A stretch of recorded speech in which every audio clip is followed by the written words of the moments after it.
H1B visa fee $1,00,000 పెంచారు. దీనిపై సర్వత్రా ఆందోళనలు వ్యక్తం అవుతున్నాయి. కోర్టుల్లో అమెరికాలో వ్యాజ్యాలు కూడా దాఖలు చేశాయి కొన్ని సంస్థలు. డొనాల్డ్ ట్రంప్ మాత్రం ఈ నిర్ణయాన్ని సమర్థించుకుంటున్నారు అని చెప్తోంది white house. H1B visa America career build చేసుకోవడానికి ఇచ్చేటటువంటి ఒక లక్కీ టికెట్ అని మనం చెప్పుకోవచ్చు. గత నెలలో డొనాల్డ్ ట్రంప్ ఈ వీసా ఫీజును 1 కాదు 2 కాదు ఏకంగా $1,00,000 పెంచేశారు. ఈ నిర్ణయం మాత్రం ఇప్పుడు తీవ్రంగా డిస్కసబుల్ పాయింట్ అయిపోయింది. మన దగ్గర కూడా కాదు, అమెరికా వర్గాల్లోనే సాక్షాత్ అమెరికన్స్ కూడా ముక్కున వేలేసుకునే పరిస్థితి వచ్చేసింది. దీనిపై న్యాయస్థానాల్లోనూ పలువురు రకరకాలైనటువంటి కేసులు కూడా వేశారు. ప్రపంచ మేధావులను అమెరికాకు ఆహ్వానించేటటువంటి ఒక గోల్డెన్ వేగా ఇది ఇమిగ్రేషన్ ఎక్స్పర్ట్స్ చెప్తూ ఉంటారు.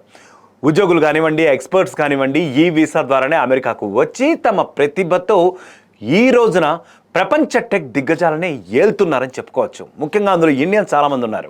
డొనాల్డ్ ట్రంప్ యంత్రాంగం H1B వీసా ఫీజును $1,00,000 పెంచుతూ తీసుకున్నటువంటి ఈ నిర్ణయాన్ని పలువురు చాలామంది కోర్టుల్లో సవాల్ చేసిన విషయం మనందరికీ తెలిసిందే.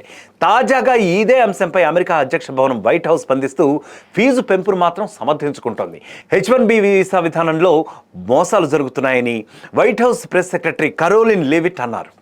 వ్యాజ్యాలపై న్యాయ పోరాటానికి కూడా సిద్ధంగా ఉన్నామని, అమెరికన్ల ఉద్యోగాలను కాపాడటంతో పాటు వీసా వ్యవస్థను బలోపేతం చేయడమే తమ అధ్యక్షుడి తొలి ప్రాధాన్యమని లీవిట్ స్పష్టం చేశారు. ఈ యొక్క కేసులు ఏవైతే ఉన్నాయో అంటే H1Bకి సంబంధించి H1B వీసా ఫీజు పెంపుపై ఏవైతే కేసులు దాఖలు చేశారో అవి కోర్టులో పోరాడేందుకు వాళ్ళ మెషినరీ కూడా సిద్ధంగా ఉంది. అమెరికా కార్మికులకు అవకాశాలు, వీసా వ్యవస్థను బలోపేతం చేయడం మా అధ్యక్షుడి మొదటి ప్రాధాన్యత. చాలా కాలం నుంచి కూడా H1B వీసా వ్యవస్థ రకరకాల మోసాలతో నిండిపోయింది. స్థానిక ఉద్యోగుల శాలరీస్, వేజెస్ ఇవన్నీ ఏవైతే ఉంటాయో అవన్నీ కూడా తగ్గించేసింది. అందుకే ఈ వ్యవస్థను మరింత మెరుగుపరచాలని ట్రంప్ భావించారు. అందులో భాగంగానే సరికొత్త విధానం అంటే ఏంటి, $1,00,000 పెంపట, ఆ విధానాన్ని అమల్లోకి తెచ్చారు. ట్రంప్ యంత్రాంగం చట్టబద్ధమైన చర్యలు తీసుకుంది. దీనిపై న్యాయస్థానంలో మేము కూడా పోరాడేందుకు సిద్ధంగా ఉన్నామని చెప్పి ఆమె అంటే వైట్ హౌస్ ప్రతినిధి చెప్పుకుంటూ వచ్చారు. తన అధ్యక్షుడి చర్యను సమర్థించుకుంటూ వచ్చారు. H1B వీసా ఫీజును $1,00,000 పెంచుతూ ట్రంప్ తీసుకున్న నిర్ణయాన్ని వ్యతిరేకిస్తూ అమెరికా ఛాంబర్ ఆఫ్ కామర్స్ కోర్టులో పిటిషన్ దాఖలు చేసిన 2 రోజుల్లోనే వైట్ హౌస్ మరి ఈ అనౌన్స్మెంట్ ఎందుకు చేసింది? దీని గురించి చాలామందికి రకరకాల సందేహాలు కూడా వస్తున్నాయి. ఇది గమనించదగ్గ విషయం. అప్పటిదాకా ఏ విధమైనటువంటి అఫీషియల్ అనౌన్స్మెంట్ చేయలేదు. మరి ఎప్పుడైతే కోర్టులో ఈ వ్యాజ్యం వేశారో ఆ తర్వాత 2 రోజుల్లోనే మరి ఈ అనౌన్స్మెంట్ బయటకు వచ్చింది. ట్రంప్ ఆదేశాలు చట్ట విరుద్ధమైనవని, కాంగ్రెస్ తీసుకొచ్చిన సంక్లిష్టమైన వీసా వ్యవస్థను ఇది చాలా దెబ్బతీస్తోందని ఛాంబర్ ఆఫ్ కామర్స్ ఆందోళన కూడా వ్యక్తం చేసింది.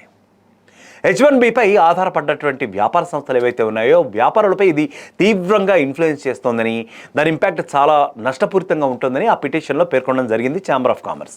అలాగే పలు ఉద్యోగ సంఘాలు అక్కడ ఉన్నటువంటివి, అలాగే యాజమాన్యాలు సైతం కోర్టులో సవాల్ కూడా చేశాయి.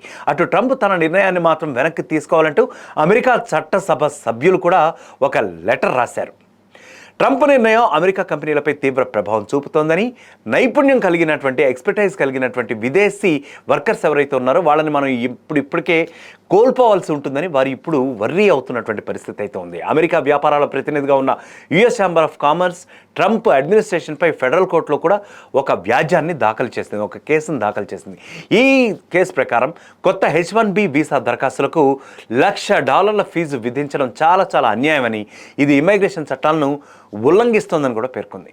ఈ నిర్ణయం చిన్న మధ్య తరహా బిజినెస్లు ఏవైతే ఉన్నాయో వాటికి తీవ్ర నష్టం కలిగిస్తుందని, తద్వారా అమెరికా ఆర్థిక వ్యవస్థపై కూడా ఇది చాలా నెగటివ్ ఇంపాక్ట్ క్రియేట్ చేస్తుందని కూడా మరి ఆ సంస్థ వార్నింగ్ ఇచ్చిన పరిస్థితి అయితే ఉంది. సో మరి చూడాలి ఏం జరుగుతుందో. మరి ట్రంప్ తీసుకున్నటువంటి ఈ నిర్ణయం ఎంతవరకు కూడా అమెరికా ట్రేడ్ వర్గాలపై ప్రభావితం చూపుతుందో అనేది. Let's wait and see.